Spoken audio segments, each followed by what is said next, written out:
sommes confiants que vous êtes la presse et la voix des sans-voix. Nous aider à faire attendre notre voix là où nous ne pouvons pas arriver. Et de notre côté, dans le cadre de ILC, on se disait que c'était important de faire un panorama de l'année 2021. Donc cette activité clôture tout ce qu'on a pu faire en faveur des peuples autochtones en termes de résumé et formuler des recommandations par rapport à tout ce qu'on observe dans la partie Est, notamment les questions de Covid-19, les questions de criminalisation en rapport avec les droits fonciers, les questions liées à l'état de siège, quelles étaient les opportunités pour nous, mais aussi quels sont les défis à relever pour la suite du processus. Je tiens d'abord à remercier l'État congolais pour tout ce qu'il est en train de faire en termes des efforts pour mutualiser les mécanismes de sécurité, de protection des civils, y compris aussi les peuples autochtones. Et ce qui nous concerne, nous en tant qu'EPIDEP, durant toute l'année 2021, nous avions eu à mener pas mal d'actions qui sont liées à la fois dans les plaidoyers, mais à la fois dans les actions d'amélioration des conditions de vie des communautés locales, parmi lesquelles les piliers moteurs et l'accès à la terre. Parce qu'avec la terre, on suppose qu'on doit se développer, on doit être stable, on doit faire tout ce qu'on peut faire en termes de génération de revenus en vue d'accroître un seuil économiquement fiable. Et comme PIDEP, autour de l'année, au-delà de tout ce qui est aspect lié au foncier, nous avions eu à mener des plaidoyers pour que les peuples autochtones bénéficient intégralement des ressources naturelles. Et dans ce sens-là où, avec les peuples autochtones de terrain, on a mis en place un cadre pour célébrer les journées socio-agroalimentaires en territoire de Walikale. Et la toute première édition a eu lieu au mois de juillet de cette année et la suite pourra intervenir la deuxième édition en mois de juillet où on pourra aussi convier les journalistes et toutes les parties prenantes pour savoir les potentialités, pour savoir les valeurs qu'incarnent les peuples autochtones dans tous les domaines ou tous les secteurs de la vie. Les secteurs économiques, les secteurs de la culture, les secteurs de la gouvernance, de la biodiversité.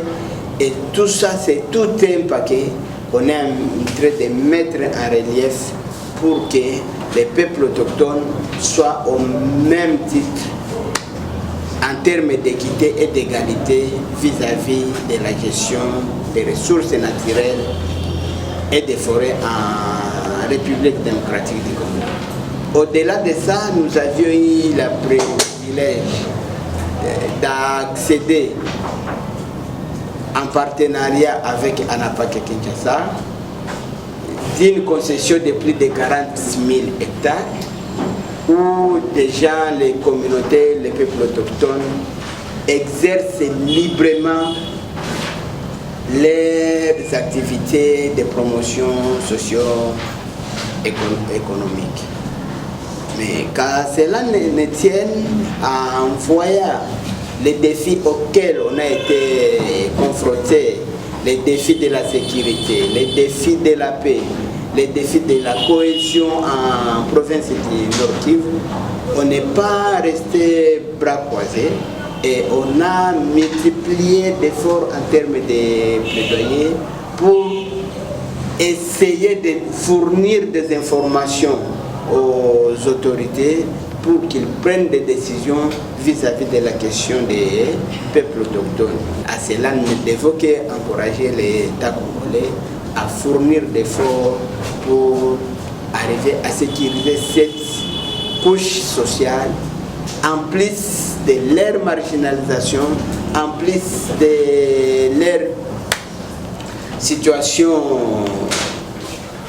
de vulnérabilité, sont censés de vivre en dehors de leur zone naturelle où ils se sentent mieux. Les défenseurs des peuples autochtones, au courant de l'année 2021, pas mal ont connu des situations de sécurité, des situations d'emprisonnement, des situations de spoliation des terres.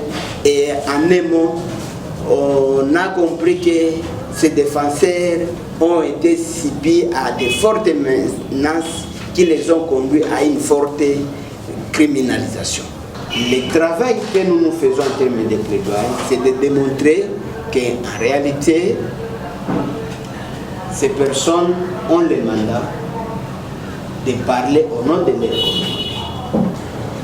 Et cette situation, pour nous, ne nous met pas dans une bonne position, dans la mesure où, quand on n'est pas en mesure, la libre expression n'est pas garantie, on est déjà devant un fait accompli. Donc, nous devons demander, ne pouvons que solliciter l'apport du gouvernement congolais pour que les défenseurs des droits fonciers des peuples autochtones soient écoutés, soient protégés, soient sécurisés conformément à l'édit de la province du Nord Kivu qui garantissent les droits des défenseurs des droits humains en province du Nord Kivu. Je lis notre travail national et local au plaidoyer national et sous-régional. Je remercie et je félicite les actions qui sont menées au niveau national et local, provincial et local, parce que ce sont des activités qui constituent la base et les éléments, les données qui nous permettent de mobiliser les autorités au niveau national, de mobiliser les parties prenantes et les institutions sous-régionales, également internationales. Il a évoqué 3 questions majeures. La première, c'est par rapport aux droits fonciers. Et je note qu'il y a beaucoup d'éléments qui ont été, qu'on peut déjà mettre en termes de résultats pour l'année 2021. Il y a des actions de mobilisation au niveau local pour la sécurisation des terres des peuples autochtones. Il a évoqué 2 concessions. Il y a aussi, pour les cas du Nord Kivu, il y a une concession de Kisimbosa qui est à Walikale, mais aussi il y a une autre concession des peuples autochtones à Walikale qui est en train d'être suivie et accompagnée pour avoir un titre. Il a bien martelé que les connaissances traditionnelles des peuples autochtones en rapport avec les ressources naturelles, et ce qu'on connaît parce que les valeurs et les pratiques traditionnelles des peuples autochtones ne peuvent être bien revitalisées que c'est sur un territoire. Tout le monde connaît bien sûr que si on parle des peuples autochtones pygmées, il faut voir la forêt, il faut voir les ressources naturelles, c'est-à-dire qu'il y a une expertise spécifique naturelle par rapport à ça. Et ça, ces valeurs, ces potentialités ne peuvent être bien protégées que par la sécurisation.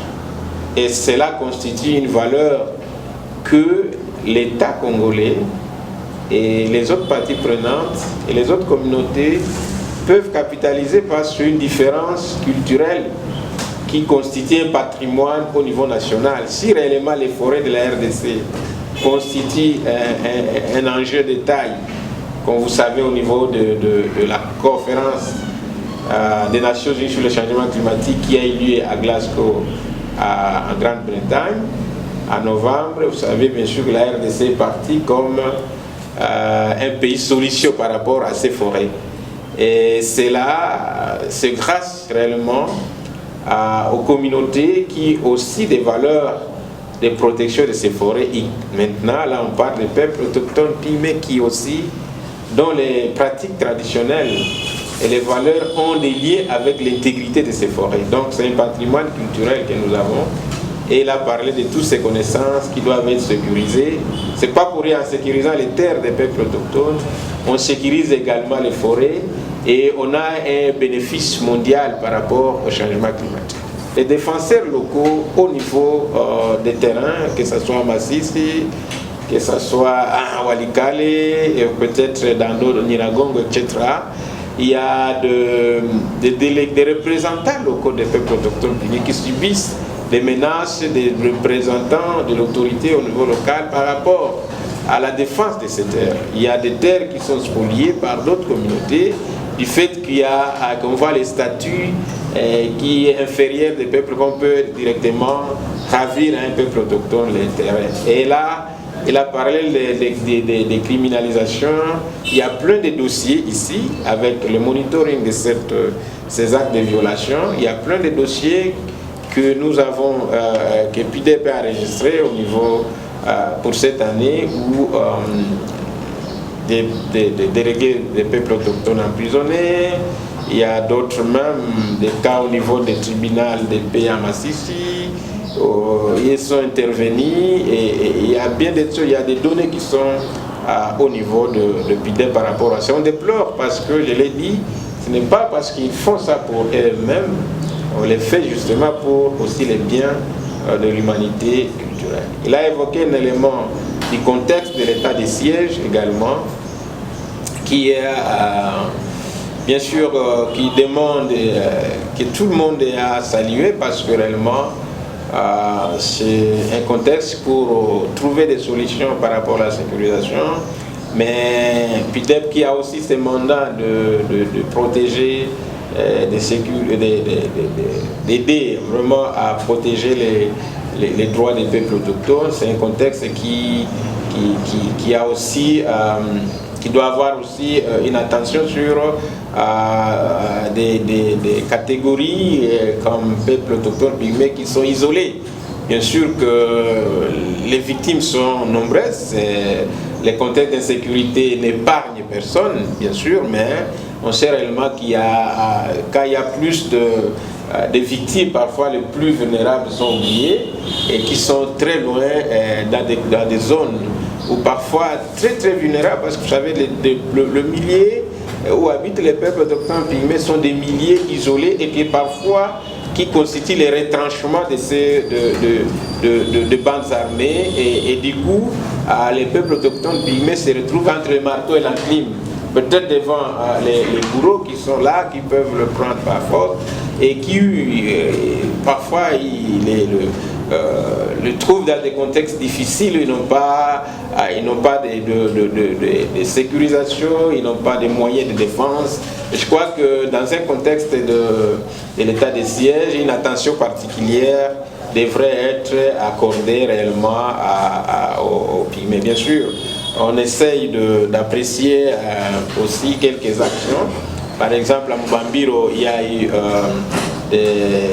des meurtres, il y a eu des enfants, 2 enfants pygmées qui ont été victimes de fusillades. Et nous avons apprécié la justice qui a fait son travail et qui a condamné le bourreau. Et nous espérons que le jugement sera suivi et tout ce qui a été demandé et que les parents de ces enfants, de frères autochtones doivent vraiment trouver gain de cause et réparation telle qu'elle a été jugée.